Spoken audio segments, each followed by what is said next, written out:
50জনৰ চিকিৎসকৰ দল লগতে পাৰামেডিকেল ষ্টাফ যি দেখা পাইছে যাকেই কৈছোঁ চবেই ওলাইছে আমাৰ যোৰহাট ডক্টৰ্ছ ক্লাবৰ হৈ IMAৰ হৈ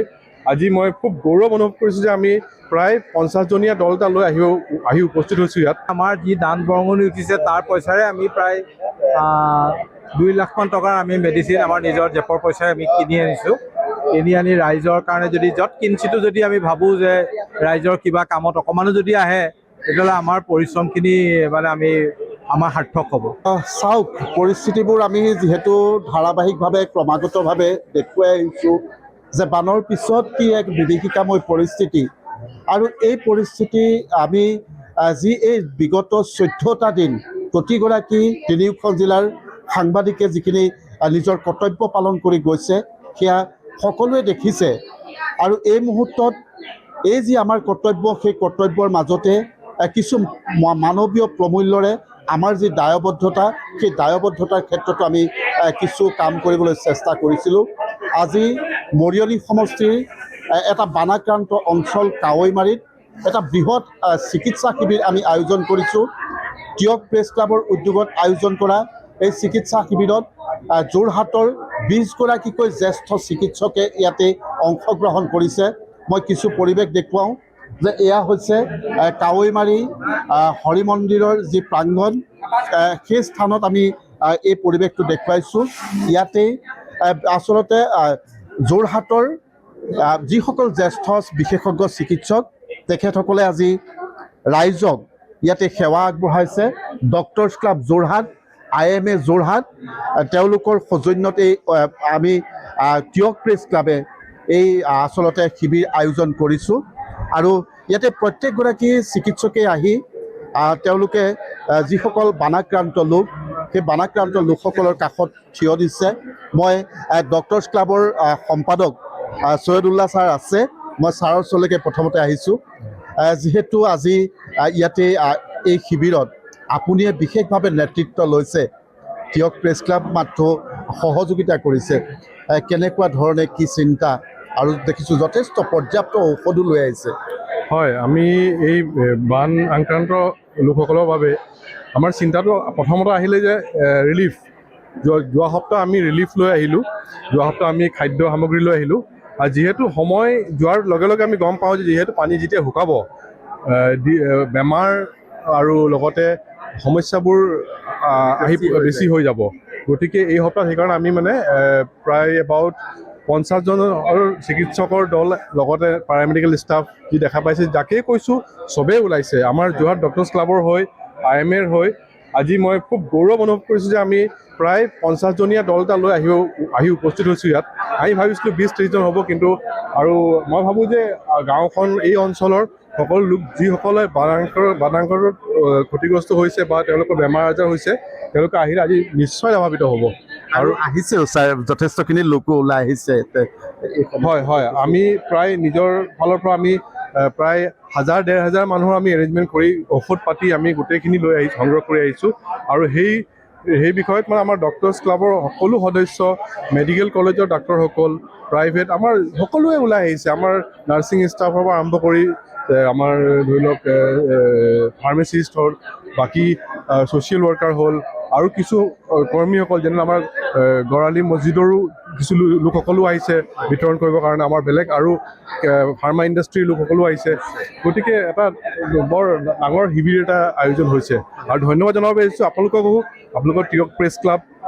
আপোনালোকেও বহুত আগ কৰি এই ঠাইডোখৰ চুজ কৰিলে, যিটো মানে আমি সেইকাৰণে আমি এই ধৰণৰ বৃহৎ এটা শিবিৰ কৰিবৰ কাৰণে আমি সক্ষম হৈছোঁ। ধন্যবাদ জনাইছোঁ আপোনাক। মই যিহেতু জ্যেষ্ঠ চিকিৎসক আছে, মই তেখেত অকণমান সঞ্জীৱ ছাৰকো দেখিছোঁ, ছাৰেও ইয়াতে আজি মিছনৰ দায়িত্ব এৰি আজি কিন্তু বানাক্ৰান্ত ৰাইজৰ মাজত আছে। মই অকণমান সঞ্জীৱ বৰুৱা ছাৰৰ ওচৰলৈ আহিছোঁ। যিহেতু এই অঞ্চলটোৰ কথা আপুনি খুব ভালকৈয়ে জানে আৰু আজি অতি ভাল লগা কথা 50জনীয়া এটা চিকিৎসকৰ দল, এটা মেগা কেম্প হৈছে। মোৰতো ভাল লাগিছে কাৰণ মই নিজৰ জেগালৈ ঘূৰি আহিছোঁ প্ৰথম কথা মোৰ এই অঞ্চলৰ সন্তান হিচাপে আৰু বহুত দায়িত্ব আছিলে এইখিনি মোৰ প্ৰফেশ্যনেল দায়িত্বৰ কাৰণে মই সকলো সময়তে কৰিব পৰা নাই কিন্তু আজি মই যোৰহাট ডক্টৰ্ছ ক্লাবৰ যোৰহাট IMA যোৰহাট মেডিকেল কলেজৰ সকলো ডক্টৰৰ সৈতে তেওঁ প্ৰেছ ক্লাব আৰু এই কাৱৈমাৰী গোহাঁইগাঁৱৰ মানুহৰ সৌজন্যত যে ইয়ালৈ আহিছোঁ বহুত ভাল লাগিছে নিজৰ প্ৰফেশ্যনেল দায়িত্বৰ উপৰিও নিজৰ সমাজৰ প্ৰতি নিজৰ এৰিয়াৰ প্ৰতি চবৰে দায়িত্ব থাকে অকণমান হ'লেও পালন কৰিব পাৰিছোঁ সেইটো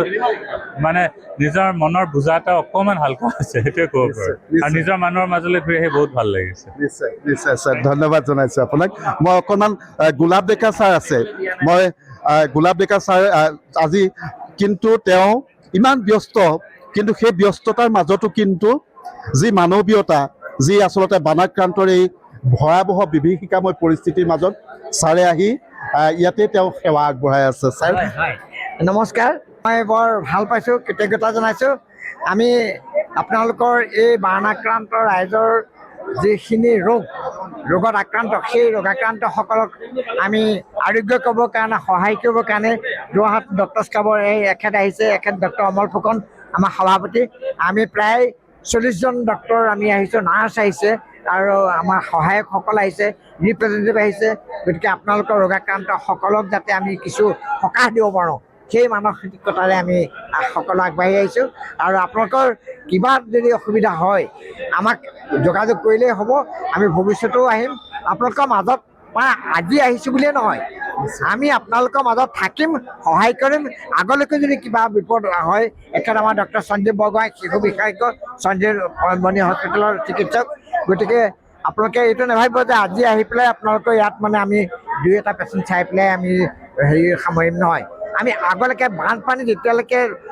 একেবাৰে স্বাভাৱিক অৱস্থালৈ নাহিব তেতিয়ালৈকে আপোনালোকৰ মাজত আমি থাকিম আৰু আমাৰ সহায়ৰ হাত বঢ়াই যাম আমাৰ ডক্টৰ ক্লাবৰ আমাক যোগাযোগ কৰিলে অমল ছাৰো যিহেতু আছে মই ছাৰকো অকণমান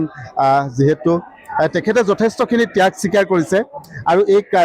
অনুষ্ঠানটোৰ কাৰণে ছাৰে বহুখিনি চেষ্টা কৰি আছিলে আমাৰ লগত প্ৰতিবাৰে যোগাযোগ ছাৰ ইয়াতে দেখিছেই আপুনি অৱস্থাটো দেখিছেই আৰু ইয়াতেই সেৱা হয় হয় আপোনালোকলৈ নিউজ 18লৈ নমস্কাৰ তো আমি আজি ডক্টৰ্ছ ক্লাবক প্ৰমুখ্য কৰি আমাৰ IMA আমাৰ মেডিকেল কলেজৰ টীম প্লাছ আমাৰ প্ৰাইভেট প্ৰেক্টিশ্যনাৰ সকলোখিনি গোট খাই আমাৰ 30ৰো ওপৰত চিকিৎসক আহিছে আমি ঔষধবিলাকো কিনি আনিছোঁ নিজে আমি কাৰণ নহ'লে চেম্পল লৈ বহুত অসুবিধা হয় সেইকাৰণে আমাৰ যি দান বৰঙণি উঠিছে তাৰ পইচাৰে আমি প্ৰায় 2 লাখমান টকাৰ আমি মেডিচিন আমাৰ নিজৰ জেপৰ পইচাৰে আমি কিনি আনি ৰাইজৰ কাৰণে যদি য'ত কিঞ্চিতো যদি আমি ভাবোঁ যে ৰাইজৰ কিবা কামত অকণমানো যদি আহে তেতিয়াহ'লে আমাৰ পৰিশ্ৰমখিনি মানে আমাৰ সাৰ্থক হ'ব আৰু বানপীড়িত ৰাইজক ভগৱানে কৰক আৰু সোনকালে এই পৰিস্থিতিৰ পৰা উদ্ধাৰ পাওক সকলোৱে তাৰ কাৰণে আপোনালোকে দিগন্ত আপোনালোকে যিমানখিনি কৰিছা ৰাইজৰ কাৰণে আমি নথৈ সন্তোষ পাইছোঁ ছাৰ ধন্যবাদ জনাইছোঁ আপোনাক যথেষ্টখিনি ঔষধ লৈ আহিছে মই যদি দেখুৱাওঁ ইয়াতে মই ছাৰক ছাৰ যিহেতু এটা বৃহৎ টীম যিহেতু 50জনীয়া এটা টীম মই ছাৰো অকণমান লাগিব এই যিহেতু বানাক্ৰান্ত ৰাইজৰ মাজত আজি আপুনি আছে ধন্যবাদ নিউজ অসম আজি আমি কাৱৈমাৰী গাঁৱত এই বানাক্ৰান্তৰ মাজত স্বাস্থ্য শিবিৰটো অনুষ্ঠিত কৰিবলৈ পাই যথেষ্ট আনন্দিত আমি আমাৰ ফালৰ পৰা ডক্টৰ্ছ ক্লাবৰ ফালৰ পৰা যিমান পাৰোঁ চেষ্টা কৰিছোঁ আশা কৰোঁ এই অঞ্চলৰ ৰাইজ ইয়াৰ পৰা উপকৃত হ'ব ধন্যবাদ নিশ্চয় সেই যদি কিছু দেখুৱাওঁ যে ঔষধ বৃহৎ পৰ্যাপ্ত ঔষধ লৈ আহিছে প্ৰায় 3 লাখ টকাৰ ঔষধ তেওঁলোকে ক্ৰয় কৰি লৈ আহিছে বানাক্ৰান্ত ৰাইজৰ কাৰণে আৰু যথেষ্ট সংখ্যক ৰাইজে কিন্তু ইয়াতে আহি এই ভয়ানক পৰিস্থিতিৰ সময়ত সকলোকে আচলতে সহায় কৰিবৰ কাৰণে সকলো আহিছে আৰু সকলো প্ৰতিটো বিভাগৰ চিকিৎসকসকল ইয়াত উপস্থিত হৈছে আৰু ইতিমধ্যে তেওঁলোকে চিকিৎসা সেৱাৰে তেওঁলোকে এই ভয়ানক পৰিস্থিতিৰ সময়ত সেৱা আগবঢ়াইছে মই অকণমান যদি মই আৰু এগৰাকী জ্যেষ্ঠ চিকিৎসক ছাৰ আছে মই ছাৰৰ পৰা অকণমান জানিম ছাৰেও এতিয়া ইতিমধ্যে তেওঁ সেৱা আগবঢ়াই আছে। মই আৰু ইয়াতে কেৱল মাত্ৰ চিকিৎসকসকলেই নহয়, পৰ্যাপ্ত নাৰ্ছ, যিসকল নাৰ্ছ হওক বা ফাৰ্মাচীৰ লগত জড়িত, ঔষধৰ লগত জড়িত লোকসকল সকলো আহিছে। মই অকণমান, ছাৰ যদিও ব্যস্ত, মই ব্যস্ততাৰ মাজতে অকণমান ছাৰ, যিহেতু এই মুহূৰ্তত আপুনি নিজে ইয়াতে আহি আজি চিকিৎসা সেৱা আগবঢ়াই আছে। নাই, এইটো আচলতে এনেকৈ টিমত মানে হাই কৰিলে ভাল লাগে অলপ মনটো। মানুহখিনিৰ ওচৰলৈ বিপদ হয় আমি এনেকৈ যাব পাৰোঁ, সেইটো আমাৰ ছেটিছফেকশ্যন আছে। আপুনি বিচৰা বাতৰি পাব কেৱল নিউজ 18 এপত। নিউজ 18 এপ ডাউনলোড কৰিবলৈ স্কেন কৰক এই QR কোড। গুগল প্লে ষ্টৰতো পাব এই নিউজ 18 এপ।